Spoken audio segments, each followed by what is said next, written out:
గింజలు మాత్రమే వేస్తున్నానండి. చితక్కొట్టి వేసుకున్నట్లయితే మంచి సువాసన ఉంటుంది. అలాగే మిరియాలు కూడా చాలా మంచిదండి. మిరియాలు తీసుకోవడం వల్ల వాతం శరీరం వారికి చాలా మంచిది, వాతం చేయకుండా ఉంటుంది కాబట్టి మిరియాలు అనేవి కంపల్సరీగా వేసుకుంటూ ఉంటారు.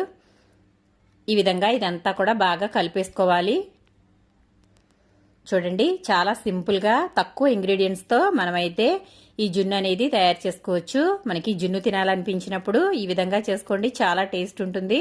అలాగే అసలు జున్ను కన్నా ఇది ఏమాత్రం తీసిపోదండి, అంత బాగుంటుంది. ఆ తర్వాత స్వీట్ అయితే చూసుకోవాలి. నేనైతే కొంచెం తక్కువ అనిపించింది, మిగిలినది కూడా వేసేస్తున్నాను. అంటే మనకి టోటల్గా పావు లీటర్ పాలకి పావు కేజీ బెల్లం అలాగే 3 గుడ్లు పట్టాయి. ఈ విధంగా ఇవన్నీ కూడా వేసుకుని మళ్ళీ బెల్లం వేసాం కదా, ఇది కూడా కరిగే వరకు ఒకసారి బాగా కలిపేసుకుందాము. ఇలా అయితే మొత్తం కలిపేసుకోవాలి. ఇప్పుడు మనకి పర్ఫెక్ట్గా స్వీట్ అనేది సరిపోతుందండి. ఇప్పుడైతే